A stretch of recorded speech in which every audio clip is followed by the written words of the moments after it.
Welcome to Science Fiction 101, the podcast series where we explore the science fiction field from all angles, covering the past, the present, and the future.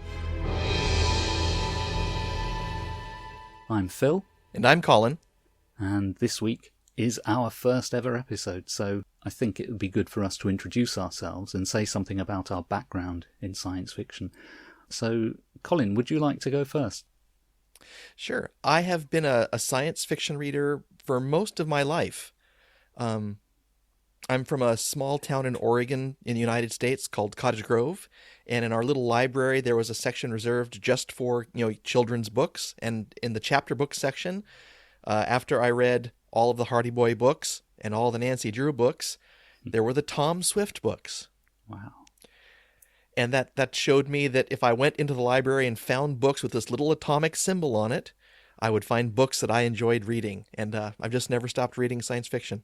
Fantastic. And you obviously you like films and other media as well. Oh yeah, films, television. I'm not so much into video games.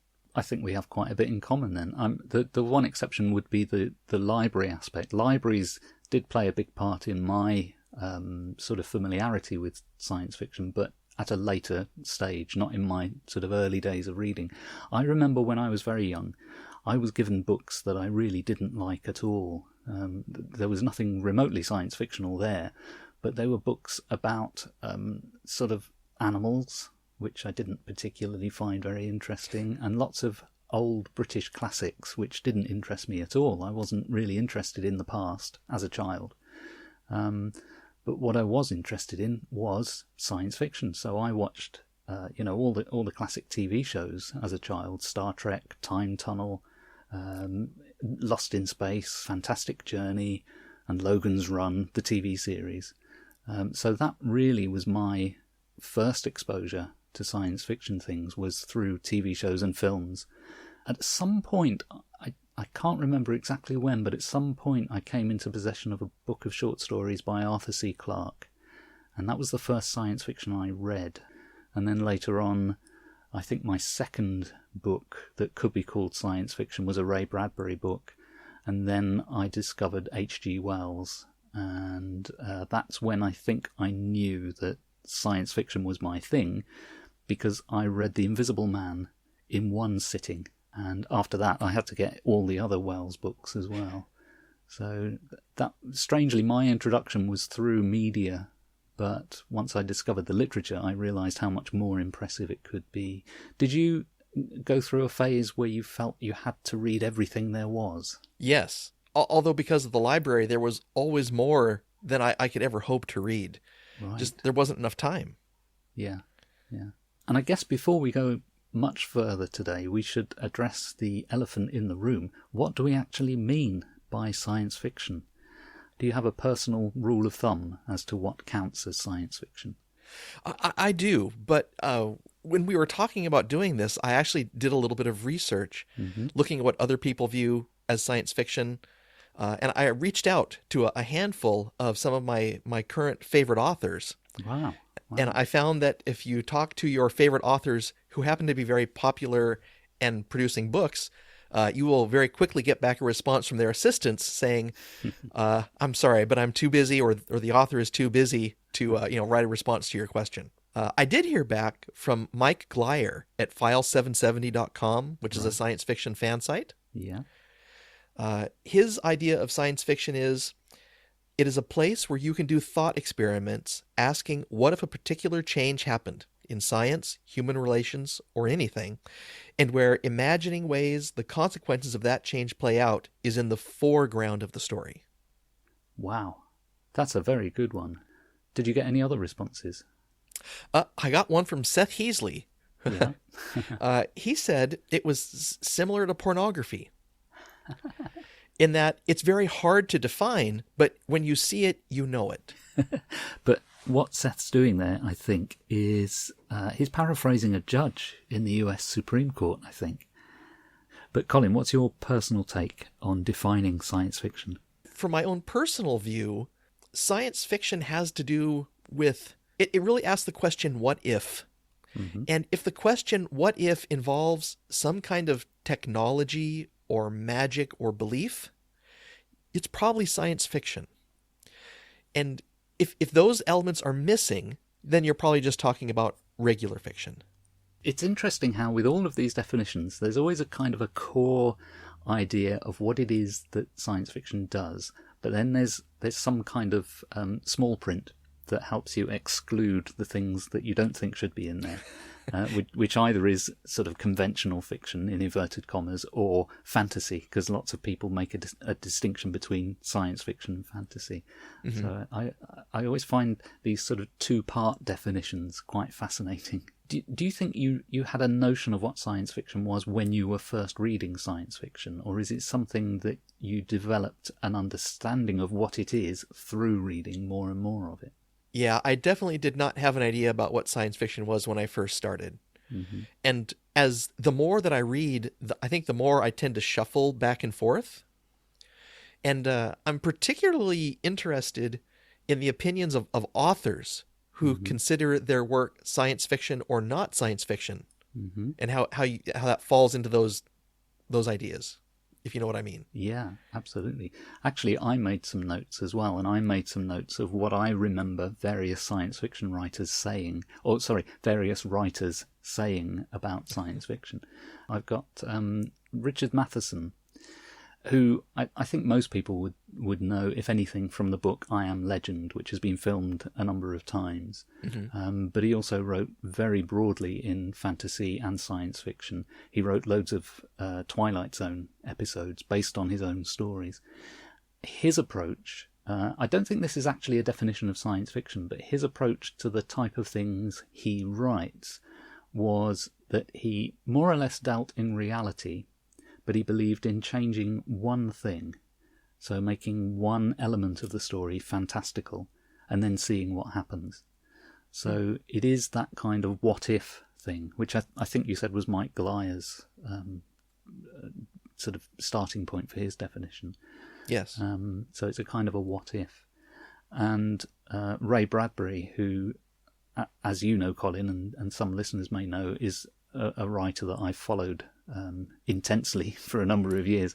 Ray Bradbury simply made a distinction between science fiction and fantasy by saying that science fiction is about the possible, whereas fantasy is about the impossible. And that's pretty much all he had to say on the matter, other than to say that science fiction stories generally dealt with speculation or extrapolation and that kind of thing. And then I've got a couple of other notes here. One, H.G. Wells, he was talking about his short stories, what he called something like single-sitting stories of science. And he said that what he did in those stories was to try to convince you that something that was impossible was possible, and then he would try and get the story over with as quickly as possible while that illusion still held. So it's as if he saw the trick of science fiction as really being a kind of sleight of hand. But it's all about the suspension of disbelief, which is a phrase that we often hear in relation to science fiction, well, and in relation to all fiction generally, I suppose, is about suspending disbelief. Probably the strangest one that I've come across is from Kim Stanley Robinson, who's an American novelist, wrote Red Mars, and the Mars trilogy and loads of other great science fiction novels. Yes. And he claims that science fiction is historical literature. And that sort of set me back a bit when I first heard that. But having heard his explanation, it sort of makes sense for the kind of fiction that he writes, because he writes these narratives that really are bedded in kind of social history and political developments and so on. So he sees science fiction simply as continuing historical literature on into the future in some sense. So I think that's an unusual definition and probably doesn't apply to all science fiction, but it does seem to apply to the type that he works on. Yeah, and it's an interesting offshoot. It's very reminiscent of Dune. It's more of a sociological. It's more a study of society almost than a study of technology or how technology affects society. Yes, and certainly in the case of Kim Stanley Robinson, what he tends to do is he tends to take the technological elements that allow his future stories to exist really is just a starting point. But he's very much interested in the consequence rather than the what if in itself. Mm-hmm. And that reminds me, I didn't want to go too academic here, but I did look up probably the standard academic definition of science fiction. It's one that's held for many, many years. I don't think I've ever spoken to a science fiction fan who uses anything close to this. But a really dominant definition in academia for a long time has been from a critic called Darko Suvin, who talked about cognitive estrangement as being what science fiction is about. And that's a horrible phrase, but essentially it's a two-part process that he sees as taking place in a science fiction story. The cognitive bit means there's some sort of intellectual content, or there's some sort of, I suppose, some sort of mind game that's going on that is intellectually based. And then the estrangement means that we're presented with a world which is noticeably different from the real world, and we are conscious of that when we're reading the story. At least that's my sort of interpretation of what he called it.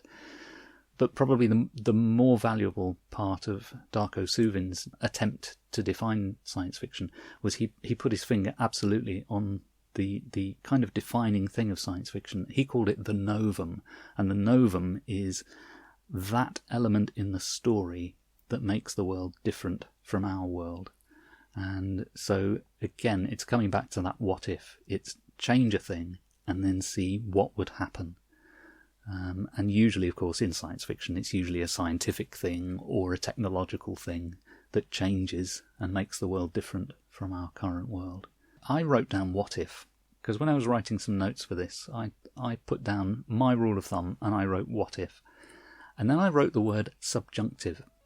I listened to a podcast and a radio show called Away with Words.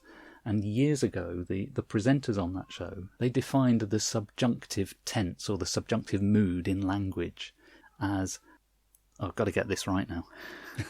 The subjunctive is something which is conditional and contrary to fact. And the classic phrase which uses the subjunctive would be the song from Fiddler on the Roof. If I were a rich man. You know, you're familiar with that? If I were a rich man. So that's subjunctive. It's conditional, and that's because it's got an if in it. And then it's contrary to fact, because I am not a rich man. So there are the two factors, conditional and contrary to fact. And the minute I heard that definition, I thought, that's what science fiction is. Because science fiction is about if, and it's always about things that are contrary to fact. They're always dealing with things that aren't really that way in the real world. So to me, science fiction is subjunctive. I don't know if I'm the only person in the world who believes that, but I'm sticking with it. Does that make any sense? It does. I read the Wikipedia definition for science fiction, and it embeds science fiction in a larger class called speculative fiction. Yes. And it includes almost a Linnaean classification of science fiction and fantasy and apocalyptic and post-apocalyptic and pre-apocalyptic and alternative history and a whole raft of them, trying to segment each one out. But each one is tied together by this idea of what if the world were somehow different in a way that it isn't today? Yes. Or in the case of alternative history, what if that had happened in the past? What if we had invented cloning in the 1950s? What would life be like today, and who could access it? And that's a very interesting point, because science fiction is not just this one thing. I mean, we're saying it has this what-if element to it. But when you start thinking about the types of stories that we have, so we have stories about people travelling off into space. We also have stories about people travelling into the future and then into the past. We have stories about parallel presents, so sort of mirror universes and, as you say, alternative ways that our world could have played out from a different historical turning point. And all of those things, they're all so very different from each other, and yet there's something about them that makes us want to group them together. And I think that's precisely why defining it is really hard, because all of those different types of fiction are doing very different things. But somehow they all appeal to the same mindset. Well, and even as readers, there are people that prefer the various different flavors of science fiction. Yes. Yes. Some people prefer the classics. Some people prefer the most progressive that's going on. Some people prefer time travel stories or military science fiction or a whole range of what's out there. Do you have any particular flavors that you go for? I'm not a fan of the most progressive science fiction.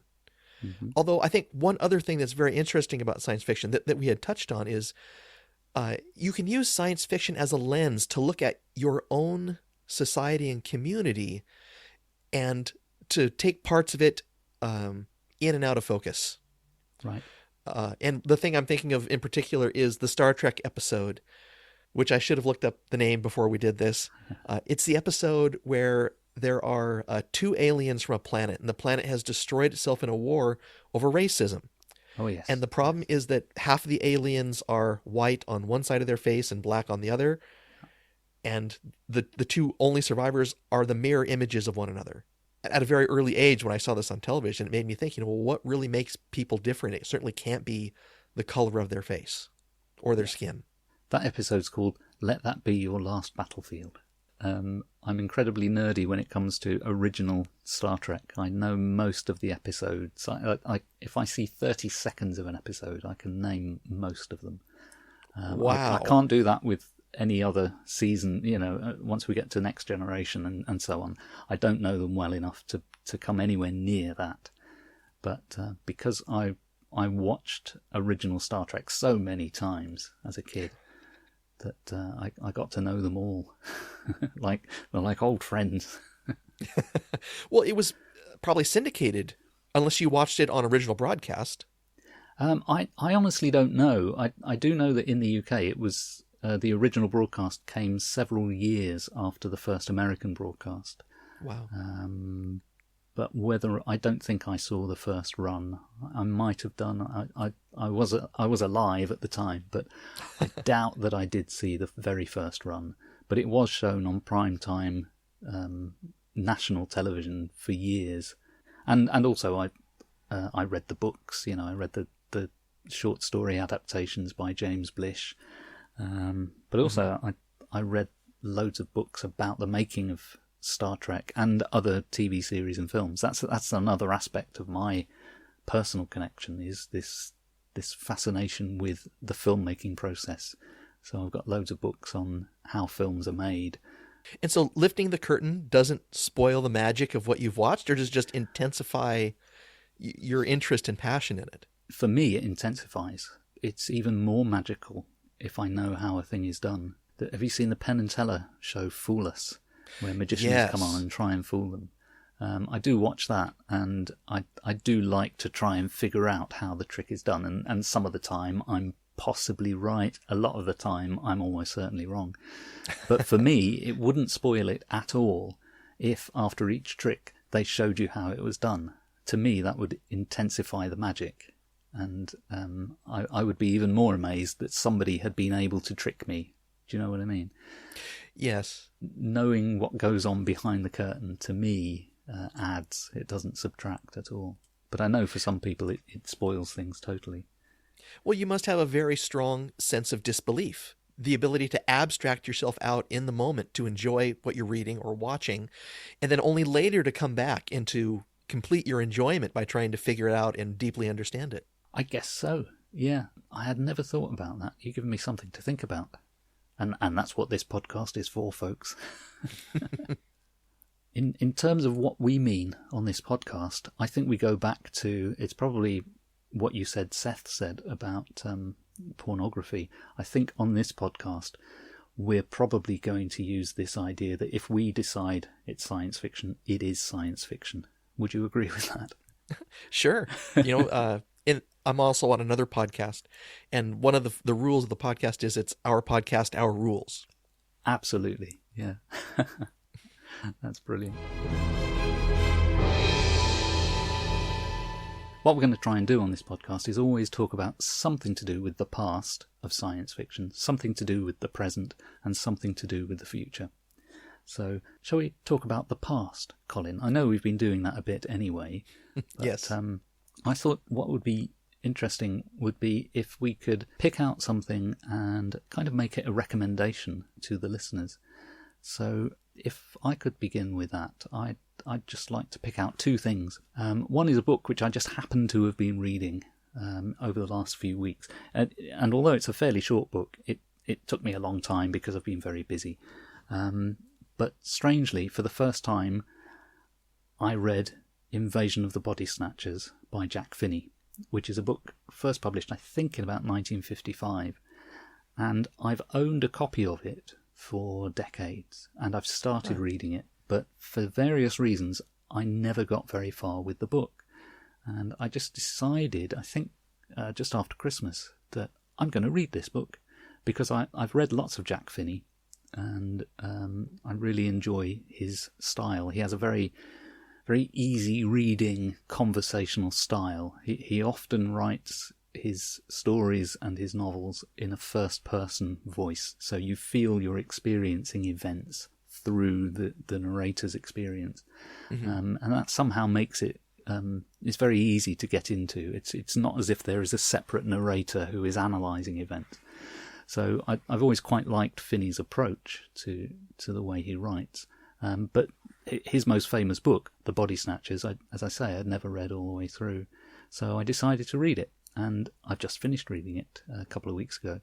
And I love it very much, so I would strongly recommend people check it out.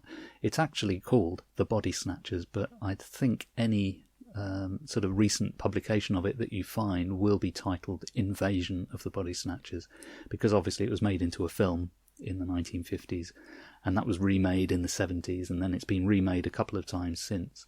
And I think at some point either Finney or his publisher decided, well, we better call this the same thing as the films because they're now more famous than the book. So yes. Jack Finney's Invasion of the Body Snatchers is one of my recommendations. Have you got a recommendation, Colin? I do. Although coincidentally, I'm reading exactly the same book. Oh, really? Yes, right now. It's going to be the subject of this other podcast that I'm on, where we talked about science fiction that's been adapted into television or movies. Right, yeah. And I'm curious, do you happen to know what year the edition of your book is? Now I was reading this time. I've got a physical edition which would have been published probably in the late 1970s or the early 1980s. It's a paperback from around that time. But the one I was actually reading this time was a Kindle edition, which I noticed has a copyright date of 1978, and it's marked as being a revised version of the book. And what I really want to do is compare it to the original, because I don't know what Finney changed in there, but I'd love to know. I had read that very thing, that the edition I'm reading on my Nook is the revised and expanded edition from 1989. Yes. Yeah. And so now I'm very curious because, well, I don't want to spoil things for people that have read the book, but there are things in there which I don't think were in the original. Let me just say that. I assume that must be the case, but when reading, once I knew that I was reading a revised version, I was kind of looking out for things that were perhaps, anachronistic, but I didn't really see anything. Did you spot anything in particular? Yes. Although and those are things I could actually check out. You see, that book was originally serialized in Collier's magazine, which is now defunct. Yes. And if you look hard enough, although it's not something I do very often, you can find PDF copies of a lot of the old Collier's content online. It's not out of copyright yet. Yeah. And I don't know the copyright status of it, but I'd be very curious to see what the original was versus what I'm reading, and then to look at the movies and how they evolve and change over time. One thing I do know is that the first film technically is not an adaptation of the novel, because the novel hadn't been published at that time. What the first film is an adaptation of the Collier's serial. And I think either in the credits of the film or possibly on one of the posters, it does say based on the serial by Jack Finney. Interesting. But again, what the differences are between them, I don't know. I've not been able to pin that down. one of the things that I really like about reading older books, whether they're science fiction or not, is it immerses you in the culture of that time. And one of the things that this book opens with is a lament about the fact that we don't yet have a vaccine for measles. Right. Oh, yes. And, who knows when people will be listening to this podcast, but this was recorded in the very beginning of 2021, and we have only recently gotten a vaccine for COVID-19. Have you finished the book now, Colin? No, I'm about halfway through. Okay, so I won't give any spoilers, but let's just say that hypodermic syringes play a part in the story later on. There's one other item that I personally would recommend to people, although it's a little bit difficult to get hold of now because it's slightly out of print, is a series of books called The Road to Science Fiction, which were edited by James Gunn, not the filmmaker James Gunn. This was an earlier James Gunn, James E. Gunn, who died recently at the age of 95 or thereabouts. And James Gunn was a science fiction writer, a short story writer, novelist, anthologist. He was also one of the first people to teach science fiction in colleges and universities, and he set up a centre for study of science fiction in Kansas. So he's been a very influential figure on the sort of developing academic interest in science fiction. But anyway, he put out this series of books, I think in the late 70s or the early 80s, called The Road to Science Fiction. The first volume is really about the prehistory of science fiction. So he takes you back to the earliest kinds of literature that might in some way resemble science fiction. So he goes back to Gilgamesh, the Epic of Gilgamesh, and then he traces through sort of developments in fantastic storytelling up till the appearance of H.G. Wells. And this first volume contains, I don't know, maybe a dozen or more short stories or extracts from longer works, and all of them introduced with a small essay. And these are not deeply academic at all. These are very accessible little historical essays. And that the discovery of that book for me really opened up the whole field of science fiction, because I'd been sort of reading almost in this random way whatever I happened to discover, but with James Gunn's book, I for the first time, and I was reading this when I was in my 20s, so for the first time I was getting a sense of how the field of science fiction came to be. And the beautiful thing about that first volume, right at the back, he puts a recommended reading list, and he gives you this long list of sort of representative works of science fiction, almost a canon of science fiction literature, with a brief explanation of why he's chosen each one.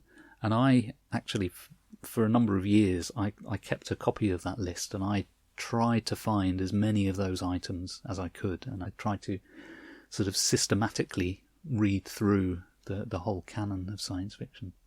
Anyway, the Road to Science Fiction, the first volume, is the prehistory of science fiction, and then there were volumes that studied the development of American science fiction and then modern science fiction.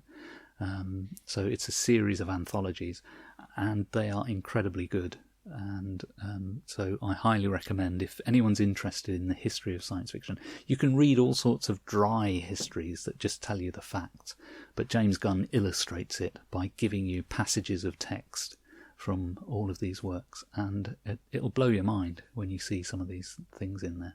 Well, and written by someone who was in the field rather than an outside observer as well. Absolutely right. Yeah. A while ago, they found John Campbell's original novel, Frozen Hell, which became the novella Who Goes There, which became the movie The Thing, which people will recognize from John Carpenter's adaptation of it from the 80s. As part of that Kickstarter to get the book, he released a large series of science fiction megapacks from the golden age of science fiction. And there's a section that was all James Gunn short stories. Wow. I'm always really pleased when I see his works being preserved. I should say, for anyone who's not familiar with James Gunn, as I say, he died recently at the age of about 95, and he was still an active writer. He sent new stories off to either Asimov's or Analog magazine just a few days before he died, or a few weeks before he died. And over the last decade, he was publishing this mammoth trilogy of novels.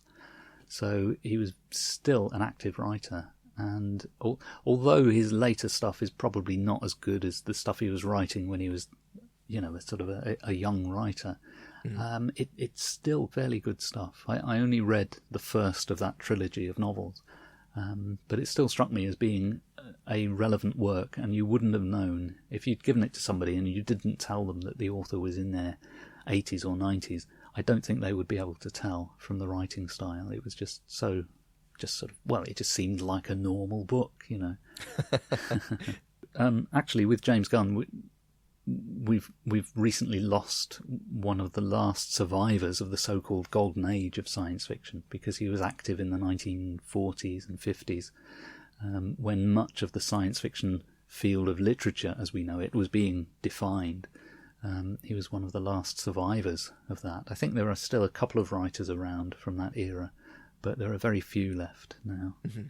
Have you got any other recommendations of things from the past? I am a particularly big fan of Day of the Triffids. Oh, yes. It was one of the first times I read science fiction where the way it was written was more like prose. Science fiction tends to get a negative connotation because a lot of it is pulpy. Even today, you don't tend to see a lot of literature or art or craft in it. That isn't to say that it isn't being written that way, but a lot of the common science fiction just is that way. Yes. And the prose in Day of the Triffids is beautiful. So if you want to read a story about an apocalyptic event that involves science fiction and just have with beautiful language, I would recommend that. I also read Day of the Triffids at an early age, and here in the UK there was a time when John Wyndham was science fiction.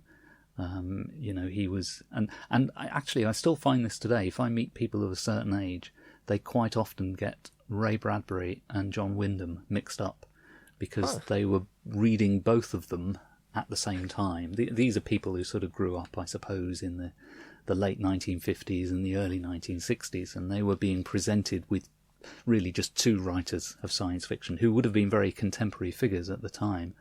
And they were Wyndham, because he was British and actively publishing in Britain, and Bradbury, because he was considered to be the respectable face of American science fiction, because he wasn't a pulpy writer, he was a stylist. Oh yeah, his writing is beautiful. Yeah. Shall we move on to the present? Yes. Shall we talk about new science fiction, or stuff that you've read lately that could be considered sort of contemporary, or stuff that you've watched or listened to? What have you got on the go at the moment that could be considered present or current science fiction? Recently, I have been reading a lot of fantasy. The science fiction that I choose to read, though, for enjoyment, is either the works of John Scalzi, particularly his Interdependency series, right, and Mary Robinette Kowal, who has written an incredible alternative history. I don't know what else to say about it, but it's incredible. It's built around the idea of what if an asteroid destroyed Washington, D.C. in the mid-1950s and initiated a global catastrophe that required that humanity leave the planet or perish in the next 50 years. And it's beautifully written. The characters are compelling and very, very real. One of the things I tend not to like about science fiction is where you have the perfect hero. Everything is right. They never make mistakes. Everything goes well. Mm-hmm. I really enjoy seeing how a person makes mistakes and doesn't handle every contingency and learns and grows from that as a person. A character arc is really important to me in good story. Yes, I would agree with that as well. And that's, I suppose, one of the constraints of just pinning yourself to a particular genre. because sometimes the writers in that genre don't approach their stories from the point of view of character, and they simply obsess over the kind of the technical stuff. But yeah, if you choose the right authors, you will find good character development. And I have to say, I've got that trilogy, or at least the first one of the trilogy, on my must-read this at some point list. But when I'll get around to it, I don't know. But yeah, I've heard some really good things about that. Well, if you find yourself with a slow afternoon, Mm-hmm. you should start with the little novella that began it, The Lady Astronaut of Mars. You can find it on Tor.com. Excellent, thank you. I'll look out for that. My piece of current science fiction is a novel by Robert J. Sawyer, who's a science fiction writer who's, well, he's won major awards in the past, and he's been very prolific over, I don't know, he's probably been writing for about 30, maybe 40 years now. But he last year published a new novel, the first one for a long time, I think, called The Oppenheimer Alternative. And what intrigued me about that, before I even read it, was the concept of it, which was a kind of alternative history, or I should say alternative biography of Robert Oppenheimer, the guy who was in charge of the atomic bomb project, the Manhattan Project. Mm-hmm. Now, I'd read a lot about Oppenheimer in the past. I always found him a very fascinating historical figure, and I've read quite a lot about the atomic bomb and the kind of history of physics that led up to the atomic bomb. So it's always been an area of history that I've been fascinated by. And to see that somebody had written a novel about Oppenheimer intrigued me. And the curious thing about this novel is, at the beginning, especially if you know anything about Oppenheimer, at the beginning you feel that you're just reading a kind of a dramatized biography. But by the end of the book, you're very conscious that you're reading a work of science fiction. And it somehow goes from the real events of the Manhattan Project, and prior to the Manhattan Project, it starts there, and it tells Oppenheimer's true story as it really is. And at some point it becomes science fiction. And you're not quite conscious of when that happens. I mean, when you sort of reflect back over the book, you do figure it out. But I believe it is entirely possible for somebody to read that book and to either think that the whole thing is a work of fiction, or to believe that the whole thing is a true story, because it is written in such a convincing way. Wow. It's a really fascinating work. What I don't know is, to be honest, how much it would work for somebody who knows nothing at all about Oppenheimer. I think you probably need to know a little bit about him before tackling the novel. But it's very well written, and I think it's quite an astonishing achievement. So that's my recommendation, The Oppenheimer Alternative by Robert J. Sawyer. So it almost sounds like Hamilton, where you could watch the musical Hamilton and think you know all of Hamilton's history and not know how it's been condensed and altered to make a better story and musical from the true history of Hamilton. Right, yeah. That's an interesting comparison. I would not have thought to make that comparison, but yeah, I suppose so. I suppose any kind of retelling of a historical event has some, I was going to say distortion, but it's, I think earlier you were saying something about looking at things through a lens, mm-hmm. and any telling of a historical series of events is looking through a lens anyway. But a creative retelling, such as in a musical or in a science fiction novel, is going to be really quite a distorting lens, a bit like a wide-angle lens or a fisheye lens, that's going to give you a not true perspective, but nevertheless, in some ways, a valid perspective. I have to say, I gave up trying to keep up with the literature of science fiction probably in about the mid-90s. As I said before, I tried to do this systematic reading through the canon at some point, but I kind of ran out of steam, and I kind of admitted defeat one year when I realised I hadn't read any of the books or stories that were nominated for the major awards, and I thought, I just can't keep up with this. It's a rapidly expanding field. Absolutely. The one thing I do keep up with, though, is science fiction film and TV, pretty much.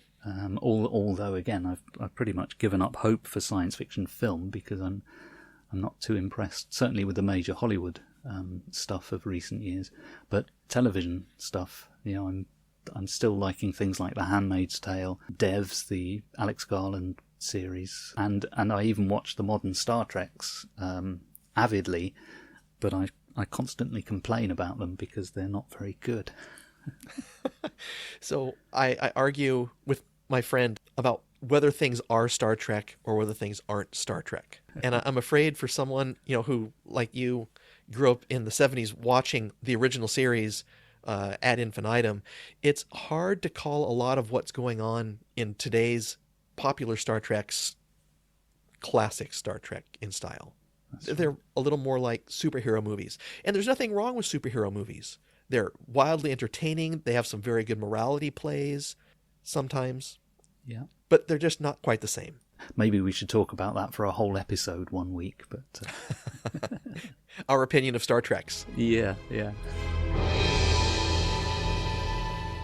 Let's look to the future. What science fiction are you looking forward to seeing or reading or hearing in the next year or so? Well, starting next week, as a Star Trek fan, I'm not sure if you're aware of this, I'll mention it now because I'm excited about it. We'll begin a crowdfunding campaign to start a documentary about Star Trek Voyager. Yes, I had heard about that. I saw the Deep Space Nine documentary, which I quite liked, although I think it was, as is often the case when somebody is involved in the documentary who is perhaps too close to the subject, it became a bit self-serving in some places. But no, it was a very well-made piece overall. So yes, I'm looking forward to seeing that as well. And Andy Weir's new book, Hail Mary, is coming out, and I really enjoy his writing. I think he has great science fiction and ideas. And I like the near-term science fiction as well. The only thing of his that I've read is The Martian, which struck me as a very, a kind of a very traditional kind of science fiction in the sense that it was problem solving and almost nuts and bolts in some respects, but well written. To say that it is traditional science fiction does not take anything away from it, in my view. But I haven't read anything else that he's written. Well, he hasn't written a lot. He's a relatively new author. Mm-hmm. He has one other published book, a series of short stories which you can find, on various online websites. And so this is his third book. So the future could well be his then. I sure hope so. Yeah. My hopes for the future are, one is actually already with us, and that is the second season of the TV series For All Mankind, which I don't know if you've seen that, but the premise is that the space race of the 1950s and 1960s took some slightly different turns to what actually happened at that time. And so it projects an alternative present, if you like, where, for example, there were female astronauts at a much earlier point in the American space program, and there was competition for establishing bases on the moon, all sorts of things like that. And it was a bit of a patchy first season. There were some really good things in there, but there were also some clunky elements, I thought. But I'm really looking forward to the second season, which looks as if it's going to project the space age more up to our present time, if you like, and possibly beyond. I don't know quite what the timeline is going to be. But I'm really looking forward to seeing the second season of that. And the other one, which I am hopeful for, because I want it to be good, but I have no idea whether it will be, there's going to be a TV series based on Isaac Asimov's Foundation series.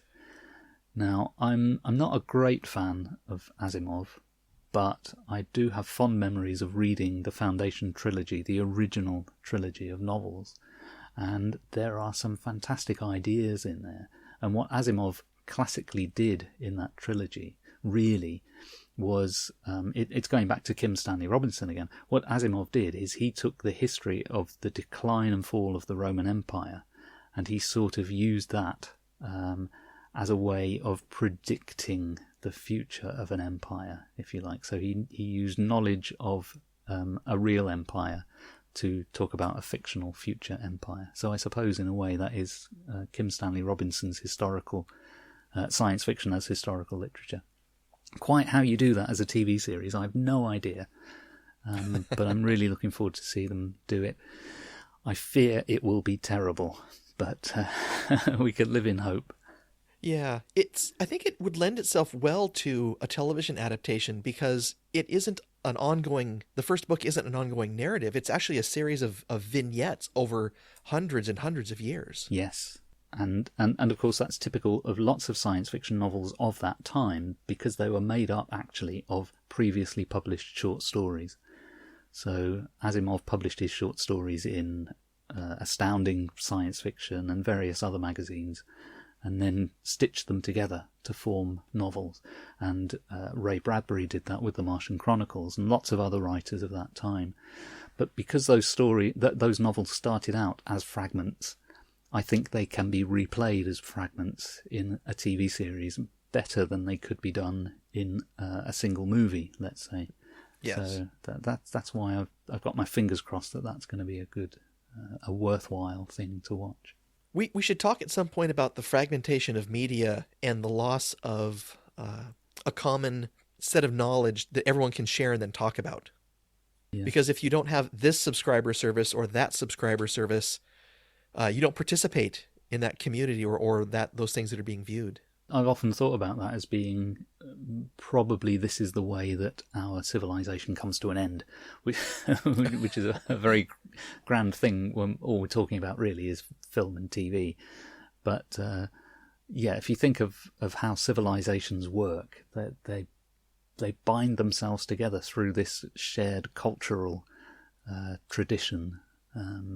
It seems to me that we've got a civilization here where, for the first time in history, we're kind of embracing things that take away shared culture. But I suppose at the same time, as people not having access to the common platforms, we do then have social media that bind people together around shared interests. And I think people find a way. It's a bit like Jurassic Park, nature will find a way. I think most people find a way of watching these things that they don't have a subscription to. My way is I go to the library. That's a very good way, if they're open.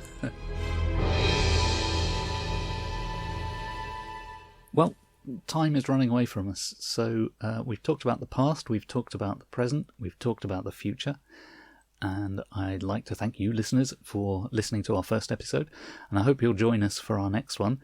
You can find us on Apple Podcasts, SoundCloud, Spotify, or wherever you get your podcasts from. And look out for the show notes on our website, which is 101sf.blogspot.com. So thanks for listening, and we'll see you next time on Science Fiction 101.